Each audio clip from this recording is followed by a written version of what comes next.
Estamos acostumbrados a mirar a nuestro alrededor y observar los valles, las montañas como algo cotidiano, que está cada día ahí fuera. Dependiendo del lugar donde nos encontremos, observaremos cómo existen importantes diferencias en el relieve de nuestra península ibérica. Diferencias que son el resultado de largos procesos que se han ido acumulando poco a poco, ligados a la dinámica terrestre y que no se observan en el día a día.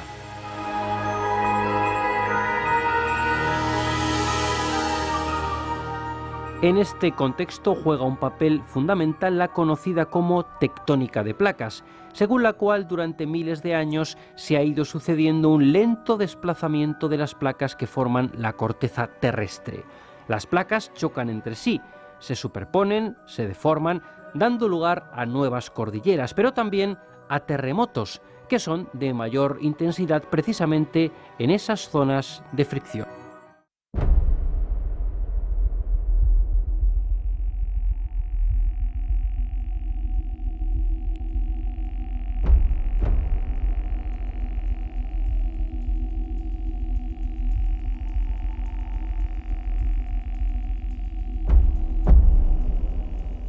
En materia de terremotos, la península ibérica no puede compararse con otras áreas del planeta como California o Japón, pero eso no quiere decir que esté exenta de riesgo sísmico. De hecho, son relativamente frecuentes los terremotos bajo nuestros pies, aunque por su escasa intensidad no los percibamos.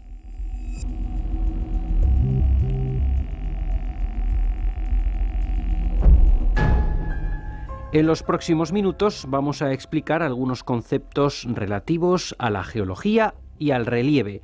Nos detendremos en la tectónica de placas y analizaremos cómo se refleja este fenómeno en la topografía de la península ibérica. Además, intentaremos trazar un mapa del riesgo sísmico en España. Para ello, nos acompaña la profesora del Departamento de Ciencias Analíticas de la Facultad de Ciencias de la UNED, Loreto Antón, y un invitado especial, el catedrático de Geodinámica Interna de la Universidad Complutense de Madrid, Ramón Vegas. Yo quería pedirle a la profesora Antón que, al hilo de lo que escuchábamos antes, nos introdujera este interesante tema. Bueno, introducimos el tema comentando que nosotros estamos habituados a ver la superficie terrestre y los relieves que en ella existen. Pues vemos zonas montañosas, vemos zonas de valle o grandes mesetas como las que tenemos en la península ibérica, y casi nunca nos preguntamos a qué se deben estos relieves, ni cómo se han formado, ni dónde proceden, ni cuánto tiempo llevan ahí o cuánto tiempo van a estar ahí. Y todo esto pues realmente lo explica la geología. Dentro de la geología, la dinámica terrestre, que es la forma en que la Tierra está interactuando y todos los procesos que en ella se dan, pues es la que hace que nosotros tengamos esos relieves. Entonces, de una forma general, tenemos que entender cómo está formada el interior terrestre, que está formado por una serie de capas, y la capa más externa, que está formada por la corteza y la parte superior del manto, se denomina litosfera, y esta capa está formando una serie de placas que se mueven unas con respecto a las otras. Entonces, las placas litosféricas se están desplazando y en esos desplazamientos se están produciendo compresiones en unas zonas, extensiones en otras zonas y zonas de fricción en otras áreas. Y esto es lo que nos generan los relieves. Cuando se producen compresiones, lo que nosotros estamos haciendo es como si comprimiéramos un bloque de plastilina, y cuando se producen extensiones estamos, por ejemplo, extendiendo los océanos. Entonces eso es lo que tenemos que entender respecto a cómo es el relieve. Estas placas se están constantemente desplazando y esos desplazamientos son los que van a dar lugar al relieve. Vamos a preguntarle al profesor Vegas entonces cómo y cuánto se mueven esas placas. Actualmente, y por fortuna, sabemos cómo son las placas y la cantidad de movimiento que tienen, porque conocemos el interior de la Tierra y los procesos que existen. El cómo se mueven es relativamente sencillo explicarlo, aunque es complicado el proceso. El calor interno de la Tierra se transmite por conducción hacia la superficie, y en esta transmisión, mediante unas corrientes convectivas, pues la parte sólida que ha explicado anteriormente Loreto se desplaza sobre la superficie del planeta. Y también, de manera afortunada, tenemos indicadores paleomagnéticos que nos indican cómo y cuánto se han movido estas placas a lo largo de la historia de la Tierra, que como podemos suponer, pues comprende algunos miles de millones de años, unidades realmente difíciles de comprender si no se tratan este tipo de cuestiones.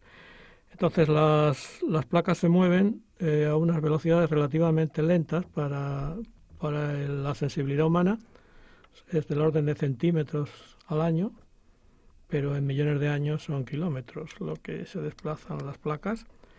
Y este desplazamiento, que es relativamente lento, solamente podemos tener idea de esta actividad a través de los movimientos más rápidos, que son los terremotos. Entonces, de manera simple, se mueven desplazándose sobre la superficie del planeta y se mueven con una tasa de centímetros al año.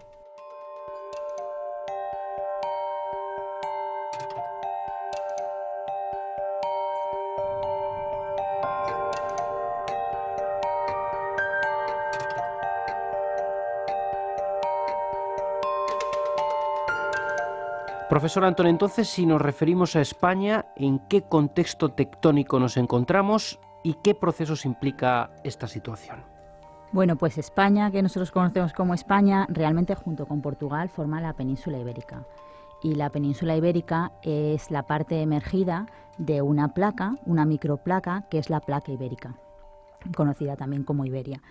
Esta microplaca, a su vez, forma parte de otra gran placa, que es la placa euroasiática, y realmente tanto su contexto paleogeográfico como su contexto tectónico ha ido variando a lo largo del tiempo geológico. Entonces, si nos remontamos al finales del Cretácico, que estamos hablando en tiempo geológico de unos 65 millones de años, como ha dicho Ramón, los procesos geológicos son lentos, pero al final terminan siendo bastante evidentes y productivos. Pues si nos remontamos a finales del Cretácico, Iberia, lo que conocemos como Iberia actualmente, era una zona prácticamente plana. Pero posteriormente, esta placa Iberia se vio atrapada entre dos grandes placas. Una es la placa eurasiática y al sur tenemos la placa africana. Entonces la placa Iberia se empezó a mover hacia el norte, comprimiendo hacia la placa eurasiática, y tenemos ahí una cordillera montañosa que son los Pirineos, y posteriormente la placa africana pues nos viene comprimiendo desde el sur. Entonces esta placa, si nosotros no la imaginamos como un bloque de plastilina o un bloque de arcilla, pues nos tenemos que imaginar el proceso es equivalente. Si estamos comprimiendo un bloque de arcilla, lo que necesitamos es acortar en la horizontal, y para acortar en la horizontal, como el material de arcilla que tenemos va a ser la misma, pues lo que vamos haciendo es apilar en la vertical. Entonces en esto entra toda una serie de procesos. Ni la plastilina ni la arcilla son dos elementos precisos para describir el proceso, porque hay varios tipos de deformación. Una es la deformación frágil y otra es la deformación plástica. Entonces, dentro de la deformación plástica lo que se producen son pliegues, que si nosotros queremos reducir espacio en la horizontal y plegamos, pues conseguimos reducir espacio en la horizontal, pero conseguimos ir ganando altura en la vertical. Ese es uno de los procesos, y un proceso de deformación frágil se produce mediante fallas, y fallas son planos de rotura que lo que va haciendo es permitir el apilamiento de los materiales. Los materiales de los que nosotros estamos hablando, en el caso de la corteza y de la tierra, son los materiales de la corteza, las rocas que actualmente vemos. Dentro de estos procesos, pues, ¿qué es una de las curiosidades que podemos ver, por ejemplo? Pues que nos encontramos en cordilleras montañosas a 2.000 metros o más de altura fósiles marinos. Lo que hemos hecho es que sedimentos o materiales que estaban a nivel del mar en un momento dado, pues se han ido apilando, por estas fuerzas se han ido situando en otro contexto, y nosotros nos encontramos ahora fósiles marinos a 2.000 metros sobre el nivel del mar. Entonces, este es el contexto en el que se encuentra actualmente Iberia, y en el que más o menos con esas compresiones se han conseguido toda una serie de relieves, pues que podemos hablar de ellos. ¿Cómo se reflejan estas cuestiones en la topografía de la península ibérica, profesor Vegas? Pues la topografía de la península ibérica, tal como la vemos ahora con nuestros ojos, los grandes relieves, es el resultado de una historia relativamente larga, puesto que, según lo que hemos aprendido anteriormente, podemos establecer una historia para la península ibérica desde que se empezó a abrir el Atlántico.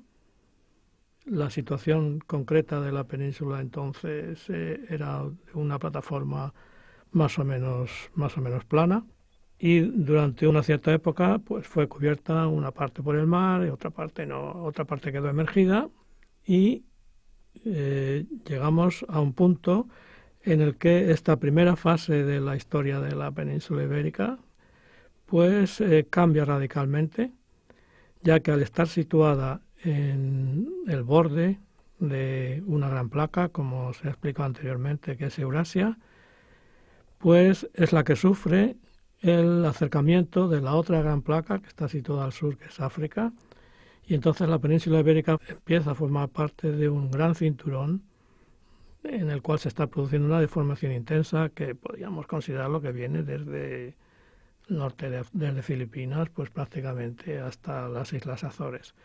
Y en este sitio concreto, la aproximación de África, lo que causa en este borde europeo en el que está situada la península ibérica, lo que causa es un acortamiento, y este acortamiento lo que lleva consigo es que a menor espacio hay que crear un relieve para acomodar el espacio.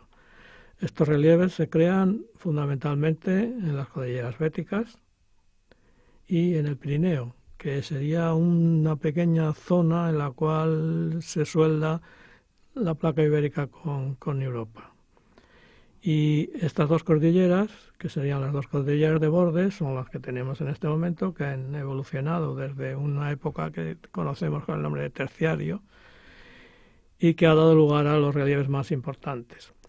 En el interior encontramos unas zonas relativamente planas, y además se produce en la península ibérica la curiosidad de que si venimos desde el mar ascendemos los puertos y luego nos encontramos con la meseta en el centro.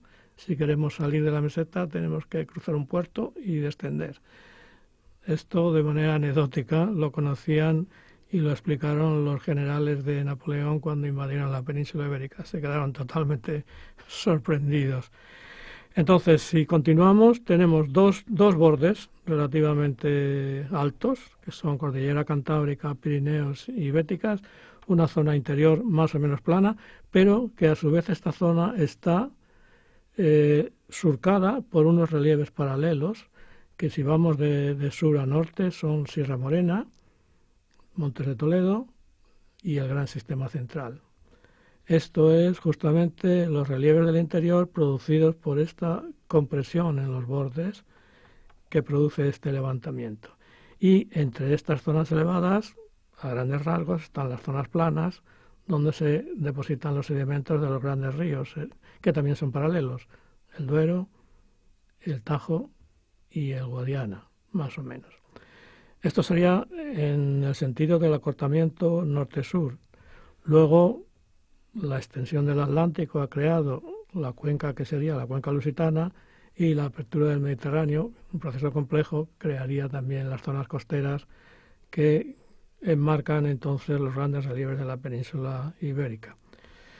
A muy grandes rasgos, significa que los relieves de la corteza, y en este caso tendríamos el ejemplo de la península ibérica, pues eso es el resultado largo de una evolución en la cual se produce como habíamos explicado al principio, por la dinámica de las placas que se desplazan a lo largo sobre la superficie.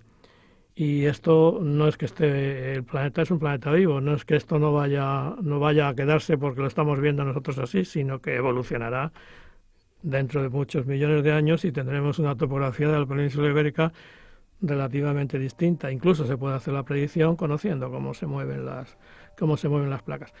Que se está moviendo ahora mismo, el ejemplo son los terremotos, que son la liberación de energía de este proceso de deformación de la corteza.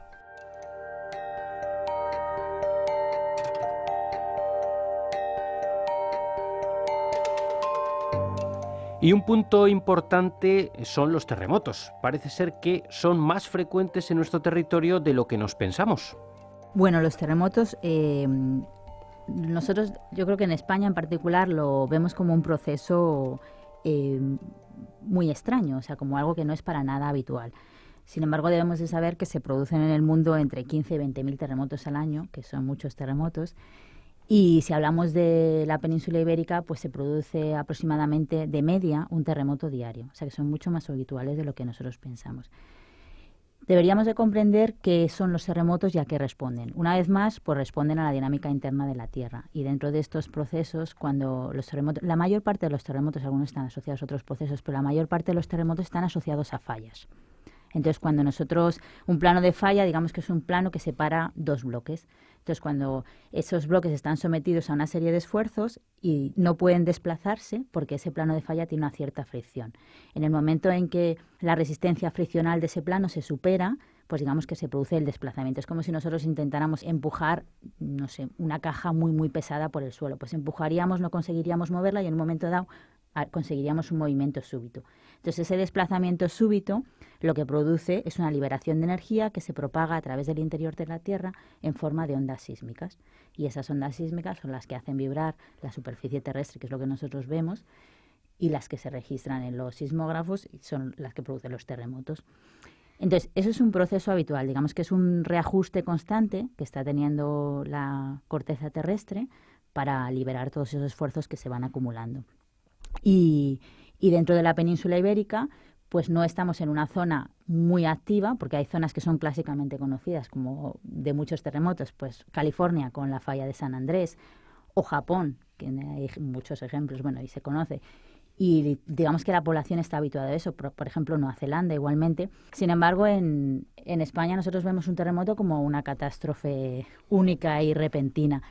Y quizá no deberíamos verla así, porque nosotros estamos también en un contexto tectónico dinámico y los terremotos pues también son habituales en la península. Y si tuviéramos que hacer una distribución dentro de España de dónde se producen los terremotos, ¿qué podríamos decir? ¿Cómo se distribuyen? En cierto modo hay una cierta correlación con los relieves. De esta manera, el borde bético, el borde del sur de la península, es el que presenta una mayor cantidad de terremotos. Y hay otra zona en el norte, entre el Pirineo, que también presenta una cierta cantidad de terremotos. Mientras que en el interior parece, a pesar de que hay relieves, parece que están, pues, su distribución es mucho menor.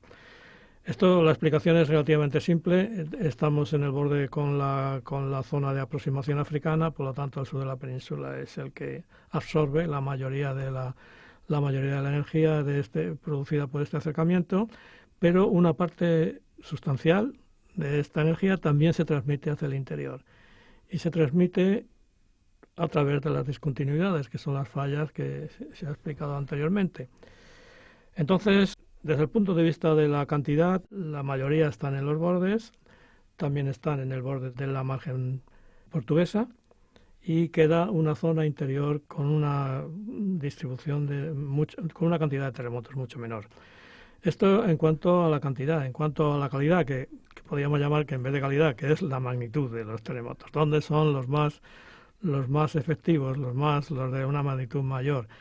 Pues evidentemente en la zona que está expuesta a la mayor concentración de energía, que es el sur de la península y el borde del margen portugués, y queda una pequeña cantidad todavía que se puede disipar a través de las grandes estructuras que hay en el interior de la península. Y estos terremotos interiores son de magnitud pequeña, normalmente pequeña. Podríamos recordar que para que haya un terremoto de gran magnitud hace falta una disipación de energía grande proporcionada por un proceso tectónico y además que haya una falla suficientemente grande capaz de moverse. Si las fallas son pequeñas, los terremotos son pequeños porque se mueven poco. De tal manera que la distribución, pues simplemente describiendo los epicentros, pues se puede hacer una fotografía de la península ibérica con estas zonas de mayor densidad de los bordes y una zona mucho menos, una zona de sombra mucho menos activa que estaría hacia el centro.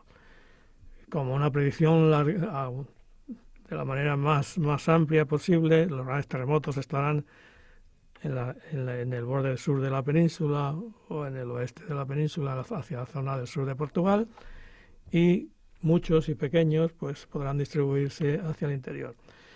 Hay que recordar que un terremoto de magnitud 2 la escala de Richter que todo el mundo conoce, escala o menos de 2, son imperceptibles y el público en general no sabe que existen estos terremotos si no es muy superficial y está justo debajo de la población.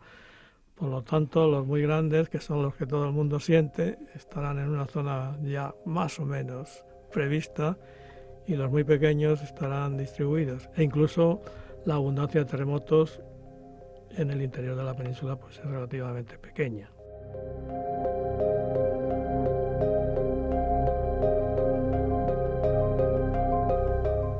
Quizás, profesor Vegas, a nuestros oyentes se les pueda pasar por la cabeza si es posible predecir si, al hilo de lo que nos han comentado sobre la dinámica de placas, la península ibérica puede sufrir un terremoto de relevancia. Se puede hacer una predicción muy amplia, evidentemente, porque la naturaleza siempre ofrece sorpresas como estamos acostumbrados con los grandes tifones o las grandes cosas, ¿no? La probabilidad de que exista un terremoto de magnitud apreciable, destructivo, pues se debe limitar a la zona sísmica que corresponde al sur de la península. No debe haber una frecuencia de uno muy grande, puesto que la aproximación actual entre África y la península ibérica son 4 milímetros al año y según la geometría que sabemos de cómo se mueven las placas, por ejemplo en Italia son casi 10 milímetros al año, ya esto limita la magnitud del terremoto. Puede haber uno si se acumulan las tensiones durante mucho tiempo, pero no es predecible un terremoto de una magnitud grande, superior a 7, pues la escala de Richter no es muy predecible. En el interior, más de una magnitud 3 en La Mancha o 2,5, pues tampoco es muy predecible.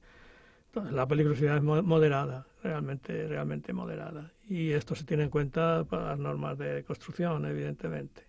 Si aumentamos la peligrosidad, entonces cambiamos totalmente las normas del país.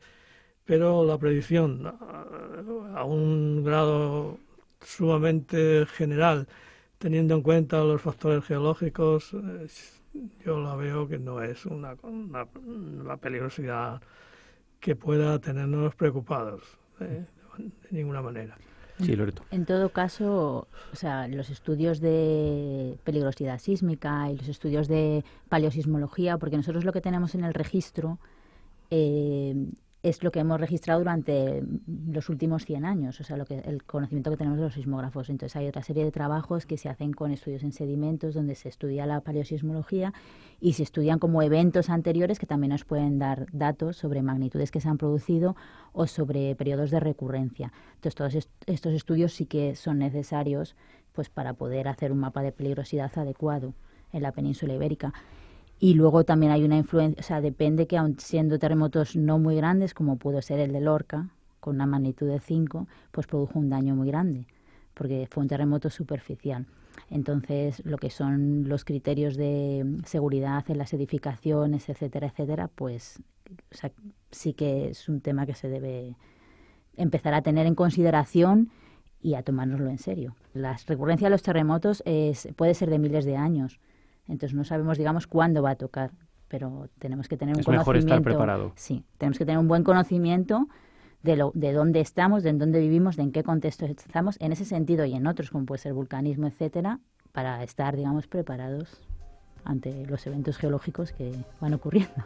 Muy bien, pues nada más, agradecer la presencia de nuestro invitado, Ramón Vegas, gracias por acompañarnos, y también profesora Loreto Antón, gracias. Muchas gracias. Gracias.